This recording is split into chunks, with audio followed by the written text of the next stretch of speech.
একটা মানুষ যেটা পছন্দ করে অথবা যেটাতে তার ইন্টারেস্ট আছে অথবা সে যেটা একটু একটু পারে বা ভালোই পারে বা মোটামুটি ইজি লাগে তার কাছে, এক একটা জিনিস এক একজনের কাছে ইজি লাগে, সেটাতে সে যদি 3 ইউনিট খরচ করে তাহলে সে 9 ইউনিট ফিডব্যাক পেতে পারে। আমি ধরে নিচ্ছি 3 ইউনিট খরচ করলে সে 9 ইউনিট ফিডব্যাক পাবে বা রেজাল্ট পাবে। আর যেটা তার ইন্টারেস্ট নাই অথবা যেটা তার কাছে কঠিন লাগে বা যেটা সে করতে চায় না, এরকম যদি সে কিছু করে তাহলে সে 3 ইউনিট করলে যেটা আগে 9 ইউনিট পাইতো, এখানে সে 3 ইউনিট করলে সে 3 ইউনিট পাবে, মানে 1/3 কমে যাবে। এটা মাথায় রাখতে হবে, 1/3 কমে যাবে।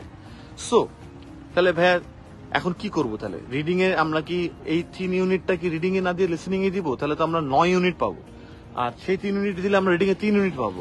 হ্যাঁ, যদি এরকম হয়ে থাকে যে আমি রিডিং এ একেবারেই দুর্বল এবং আমার এই পরীক্ষাটা 3 থেকে 4-5 মাসের মধ্যে দিতে হবে, আমি এখন একটা পরিস্থিতির শিকার, সো এই টাইমে আমরা কি করব?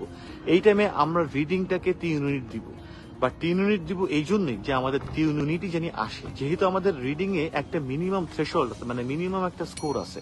যে কোনো ইউনিভার্সিটি বলবে কি যে 6.5 নো ব্যান্ড লেস দেন 6, অথবা 7 overall band 7 no band less then 6। তার মানে রিডিং এ আমি আবার 6 এর নিচে যেতে পারবো না।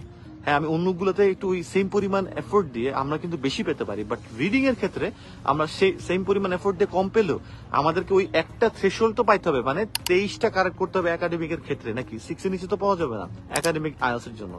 সো 23টা যদি কারেক্ট করতে হয় তাহলে আমাকে একটা মিনিমাম লেভেলের রিডিং এর জন্য কাজ করতে হবে। তবে আমি এটা বলবো না যে সেটার জন্য অনেক বেশি কাজ করে লিসনিং এবং স্পিকিং কে রাইটিং কে ডিস্ট্রয় করে রিডিং নিয়ে পড়ে থাকতে, কারণ রিডিং এ 3 জায়গায় 6 দিলেও আসলে ওই 6 ইউনিটই আসবে, কিন্তু লিসনিং এ 6 ইউনিট দিলে 18 ইউনিট আসবে।